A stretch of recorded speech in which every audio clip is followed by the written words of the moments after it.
Con los númidas ahora aliados con Roma, Aníbal se enfrentó por primera vez a una caballería superior a la suya. Para obtener la victoria en Zama, dependía de sus elefantes. En la batalla de Zama, Aníbal organizó a sus hombres en 3 filas. Algunos iban en elefante, y tiene unos 80 elefantes. El número de paquidermos es mucho mayor del que normalmente se utilizaba en las batallas. Los pone al frente para que avancen primero, desordenen las filas romanas y creen el caos. Después el resto del ejército continuará el ataque. El problema es que los romanos están preparados para ello.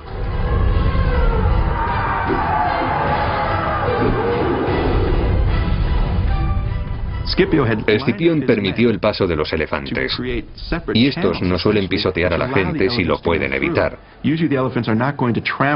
Así que los elefantes atraviesan el ejército de Escipión y Aníbal queda desconcertado.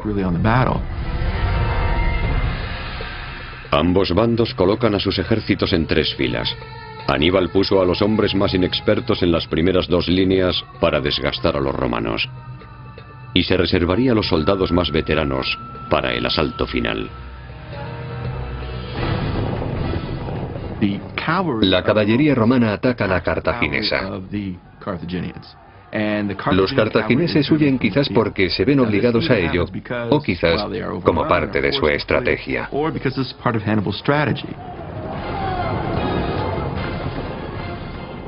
Puede que Aníbal quisiera alejar a la caballería romana del campo de batalla y lo hizo intentando que persiguiera a su ejército. Con sus caballerías enfrascadas en duros enfrentamientos en los flancos, Aníbal y Escipión enfrentan a sus enormes ejércitos. Aquí se decidirá la batalla. Los romanos abordan a los cartagineses con las nuevas tácticas que Escipión les ha enseñado en Hispania. Las 3 líneas forman de repente una línea continua que hace frente a los cartagineses, y después las 2 líneas se juntarán. La infantería del ejército de Roma avanza, envuelve a la primera línea de Aníbal y acaba con ella bastante rápido.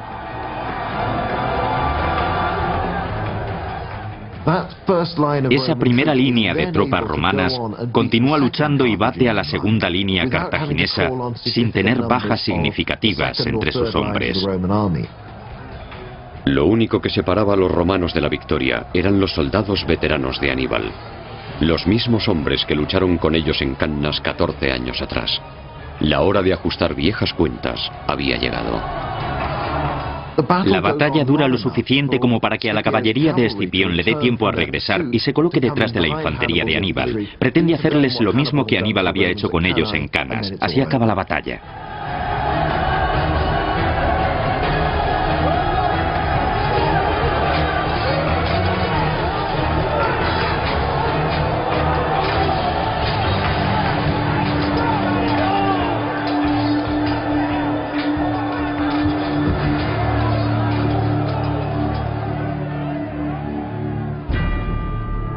Al final, más de 20.000 cartagineses yacen muertos en el campo de batalla.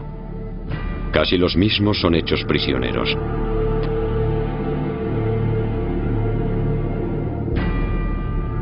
Desde ese día, y por haber derrotado al gran Aníbal en el norte de África, Escipión será conocido como Escipión el Africano, el primer general romano que recibió el título honorífico del territorio que conquistó. Aníbal no tenía más remedio que rendirse. Cartago aceptó las imposiciones de Escipión. Renunciaría a todas las tierras ocupadas por Roma, a sus elefantes y a lo que quedaba de su flota. Reconocería los derechos de los nuevos aliados de Roma en África y pagaría grandes indemnizaciones de guerra. Las condiciones no fueron tan duras como podían haber sido, pero Escipión carecía de la fuerza militar y el tiempo necesarios para acabar con Cartago. Tras la batalla de Zama, Escipión fue consciente de que su mandato estaba a punto de concluir y ansiaba la gloria de haber derrotado a Aníbal y de haber dado por terminada la guerra. Si no llegaba a un acuerdo rápido con Cartago, su sucesor sería el responsable de la paz. Por consideración a su rival, el victorioso cónsul dejó en libertad a Aníbal. Si hacía prisionero a Aníbal y lo torturaba de manera tradicional, le hubiera dado el mismo tratamiento que a cualquier otro líder derrotado y la leyenda de Aníbal habría desaparecido. No se hubiera convertido en ese malvado genio con el que Roma se enfrentó y al final derrotó. Al dejar marchar a Aníbal, le convirtió en una leyenda en la imaginación romana.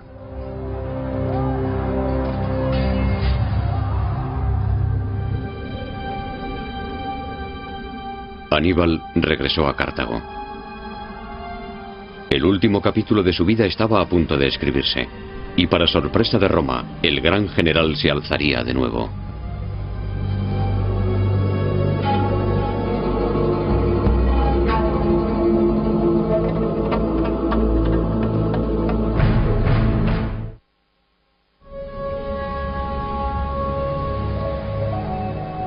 Cuando terminó la Segunda Guerra Púnica en el 201 a.C., Aníbal regresó a Cartago.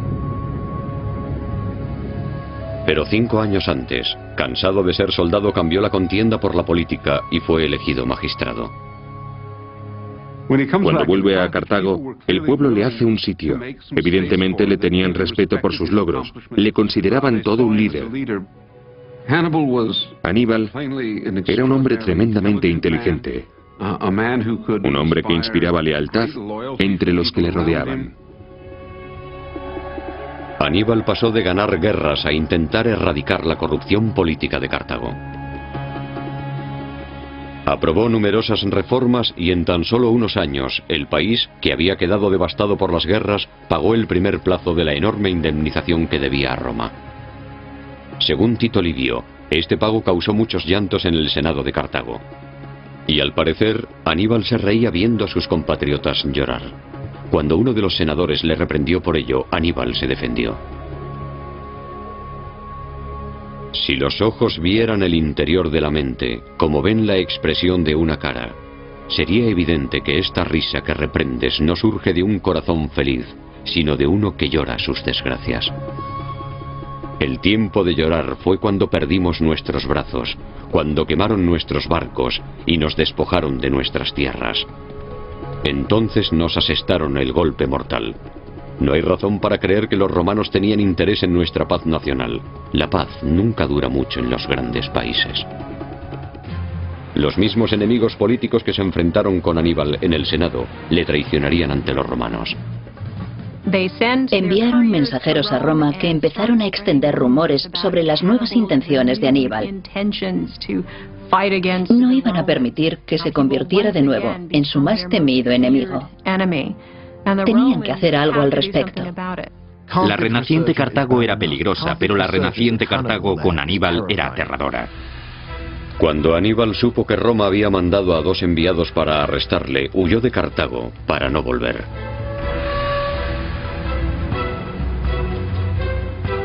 Encontró refugio en Siria, donde el rey Antíoco libraba su propia guerra contra los romanos.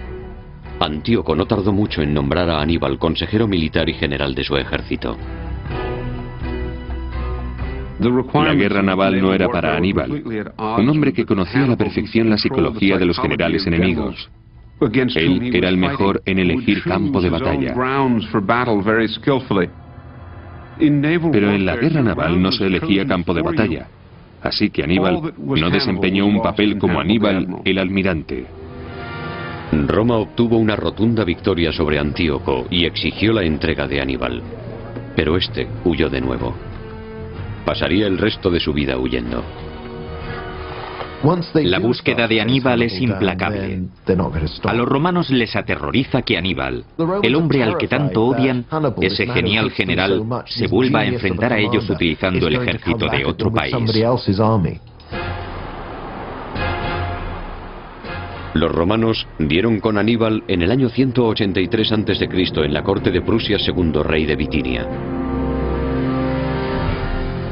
Con los soldados romanos cercándole, Aníbal se dio cuenta demasiado tarde de que había sido traicionado por el rey.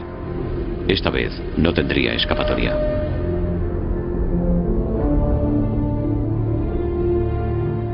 Pasaría sus últimas horas en su cámara. Allí mezcló el veneno que acabaría con su vida. Déjanos librar a los romanos de su continuo terror y cuidado. La muerte de su odiado y viejo enemigo ha sido una espera larga y tediosa.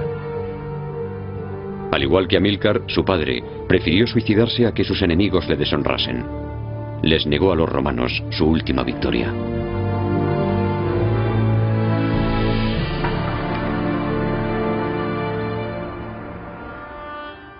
Aníbal era un hombre muy orgulloso. No iba a permitir que le humillaran al final de su vida. En aquel momento era un hombre muy mayor. Cuando los romanos fueron en su busca a la corte del rey Prusias, tenía unos 60 años y quería morir con la reputación intacta.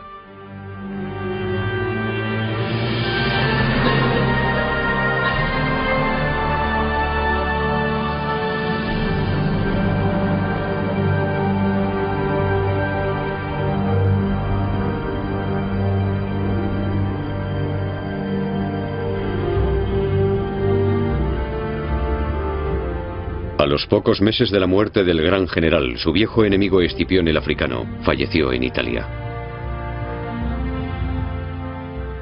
Murieron uno después del otro, lo que supuso el fin de una gran generación. El espíritu de la Segunda Guerra Púnica también murió con ellos.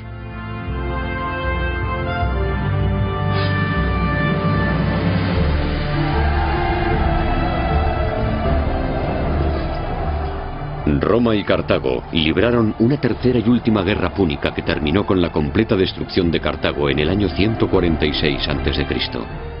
Al final, Cartago terminó destrozada y en llamas. Y aunque los textos antiguos no mencionaran nada al respecto, los historiadores modernos afirman que los romanos echaron sal sobre las ruinas de Cartago para que nada pudiera crecer sobre ellas. Tras la muerte de su mayor enemigo, Roma pasó de ser una ciudad italiana a un imperio colosal que dominaría el mundo durante los siguientes 500 años. En ruinas, Cartago y su historia se perdieron para siempre. Sin embargo, el general más grande del imperio derrotado perdura en los escritos de los historiadores romanos. Tito Livio y otros muchos retrataron a Aníbal de manera muy diferente al hombre que celebró funerales militares en honor de los oficiales romanos derrotados y que acabó con la corrupción de su gobierno. Retrataron al cartaginés como un tirano cruel, avaricioso e impío, que construyó puentes con los soldados romanos que mató. ¿Era un hombre honorable? ¿Un hombre despiadado? El verdadero Aníbal se encuentra perdido entre estos conceptos. Creo que las cualidades más extraordinarias de Aníbal fueron sus recursos, su valor, su determinación. Puede que se moviera por el odio. ¿Es un héroe cartaginés o solo buscaba venganza? Evidentemente los romanos quieren hacernos creer lo segundo. A ellos no les gusta. De vez en cuando muestran cierta admiración por él, pero no cuentan lo que realmente nos interesa de él.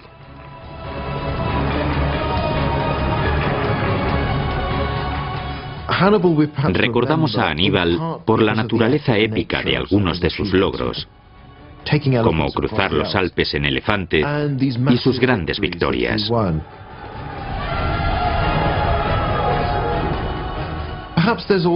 También hay un cierto romanticismo que siempre rodea a los perdedores, como es el caso también de Napoleón o Julio César.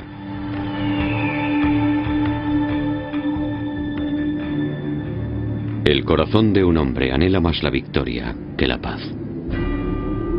Comprendo mejor el espíritu de victoria que el de política.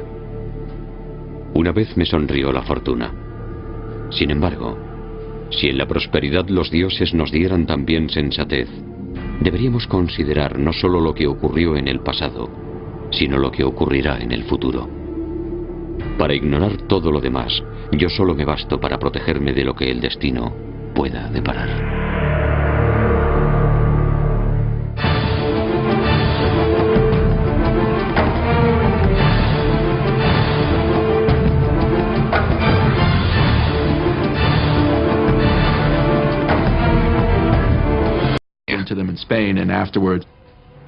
Las tres líneas forman de repente una línea continua que hace frente a los cartagineses, y después las dos líneas se juntarán. La infantería del ejército de Roma avanza, envuelve a la primera línea de Aníbal y acaba con ella bastante rápido.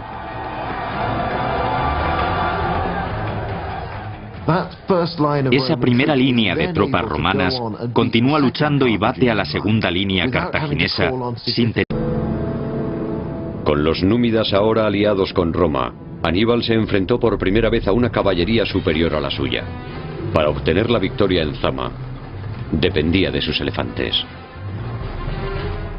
En la batalla de Zama, Aníbal organizó a sus hombres en tres filas. Algunos iban en elefante, y tiene unos 80 elefantes. El número de paquidermos es mucho mayor del que normalmente se utilizaba en las batallas. Los pone al frente para que avancen primero, desordenen las filas romanas y creen el caos. Después el resto del ejército continuará el ataque. El problema es que los romanos están preparados para ello.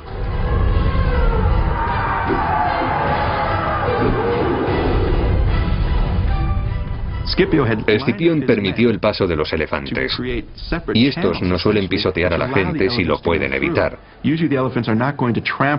Así que los elefantes atraviesan el ejército de Escipión y Aníbal queda desconcertado.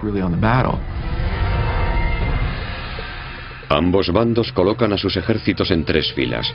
Aníbal puso a los hombres más inexpertos en las primeras dos líneas para desgastar a los romanos, y se reservaría a los soldados más veteranos para el asalto final. La caballería romana ataca a la cartaginesa. Los cartagineses huyen quizás porque se ven obligados a ello, o quizás como parte de su estrategia.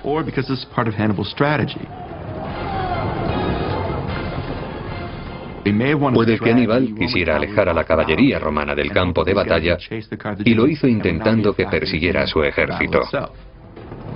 Con sus caballerías enfrascadas en duros enfrentamientos en los flancos, Aníbal y Escipión enfrentan a sus enormes ejércitos. Aquí se decidirá la batalla. Los romanos abordan a los cartagineses con las nuevas tácticas que Escipión les ha enseñado en Hispania.